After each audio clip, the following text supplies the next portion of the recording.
Alright, the third episode of the Book of Boba Fett has premiered on Disney+, so now I'm gonna talk about it with spoilers, so you have been warned. If you have not watched this third episode yet, you should steer clear of this video, unless you don't care, in which case, if you're watching this, I'm flattered. And I apologize if I seem low energy, but this episode just...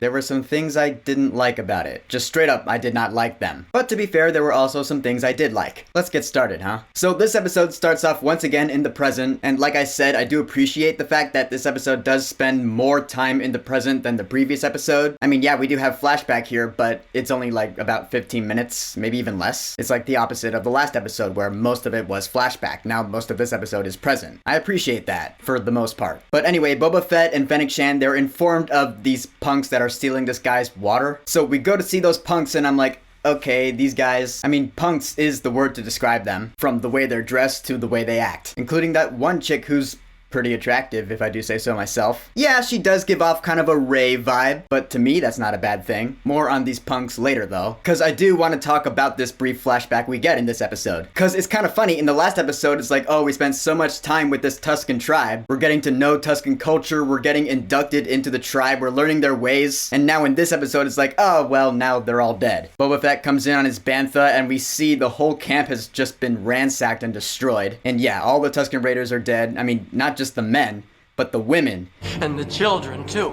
They've been slaughtered like animals. I mean, it was kind of sad though, given the buildup they had in the last episode. And so Boba Fett makes a whole funeral pyre out of them. The music's going on. It's all ethereal and cathedral-ish. It did really sound like a cathedral funeral or something. It felt really different for Star Wars. But I mean, in the long run, this is not the most different feeling thing in this episode. We'll get there. But then suddenly Boba Fett is woken up in the present by that Wookiee warrior, who I now know is Black Chrysanthemum. Yeah, after Twitter blew up about it, people were like, oh my god, it's Black Chrysanthemum from the comics. I was like, I don't know who that is. I don't read comic books. But yeah, apparently this is a character from those like Dr. Aphra comics, which I've heard of, I've just never read them. But apparently Black Chrysanthemum here has a history with Boba Fett. They know each other from the past. That's not really touched on here, which is a good thing, because if they had talked about past events, you know, people who have not read those comic books would have been like, what are they talking about? So good on the writers for not making people feel too lost. And we do have a pretty interesting fight here, actually. I like the fact that they go out of their way to show that Black Chrysanthemum is not Chewbacca. The way he behaves, the way he walks, the way he sounds is completely different. And I really like his design, too. And ultimately, this fight is won by those punks who have been recruited by Boba Fett. They just trap the Wookiee in the Rancor pit, and that's that. And then the Hutts come to apologize, Jabba's cousins from the last episode. And it seems like they're just pulling out of the whole thing. They're like, yeah, we apologize for sending the Wookiee. We're just gonna head home to our home planet. Peace, we're out. Okay.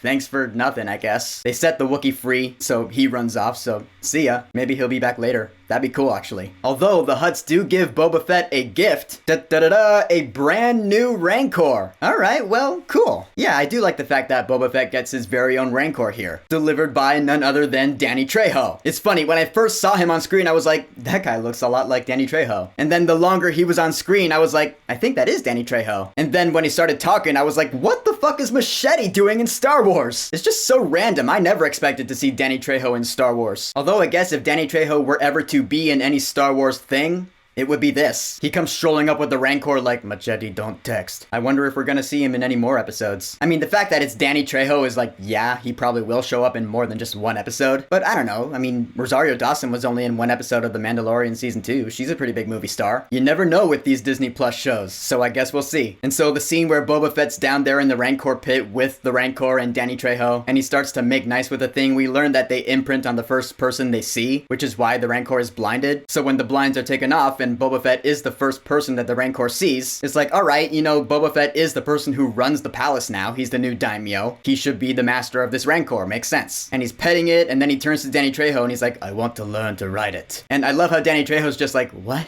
Boba Fett's like, I've ridden beasts that are 10 times bigger than this. I was like, you have? That's news to me. I now have the mental image of Boba Fett riding on the back of a Rancor throughout Mos Eisley, and that just seems kind of weird to me. At least it does now. I'll have to see it on screen to decide whether I like it or not. I'll probably like it though. Point is, I like the fact that the palace has a Rancor again. I can't wait to see it eat someone. And so now Boba Fett, Fennec Shan, and the punks and the Gamorrean guards, they go pay a visit to the mayor again, or at least they try to. Cause they're all like, what's going on here with the gangs and the rival gangs and the street violence? I'll be honest, some of that dialogue was a bit hard for me to keep up with, cause we have the mayor and the Night Wind and the Pikes, all these rival gangs, and I'm like, okay, so who do we like and who do we not like again? I hope they clear that up in the next episode. I mean, I get that this is a Star Wars show about the criminal underworld, so it's not a knock against that, it's just me being stupid, I guess. But anyway, they get to the mayor's office, and the major domo annoying douche is like, yeah, the mayor's not here. They're obviously hiding something, and the major domo tries to get out of there, and this leads to probably one of the worst scenes I think I've seen in Star Wars in a while. And yeah, I'm talking about this chase scene. The punks get on their multicolored Power Rangers bikes. Okay.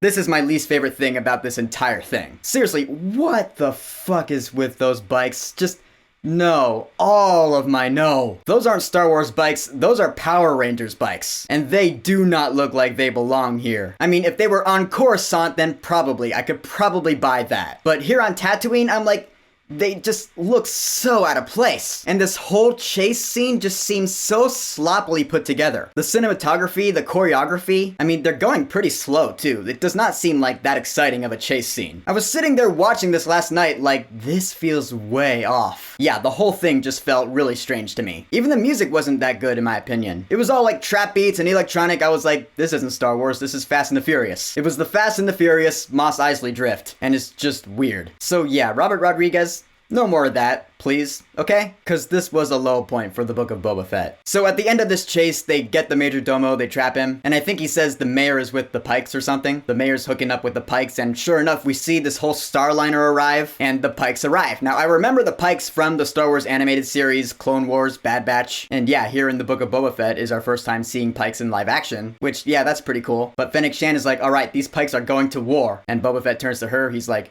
and we'll be ready. And that's where the episode ends. I was like, this episode could have picked up the pace a little bit. In the end, this third episode of the Book of Boba Fett is my least favorite so far. Yeah, there were some things I liked about it. I liked seeing Danny Trejo, I liked seeing the Rancor, I liked seeing Black Chrysanthemum in action, but that chase scene was just a huge minus point. Those punk characters, I'm like, okay, you could be really cool, but you could also be really lame. I guess we'll see what happens with them. The bummer about this show so far is that nothing has really blown me away yet. I'm not really super hyped or impressed by anything yet. So far it's been like, alright, this is cool.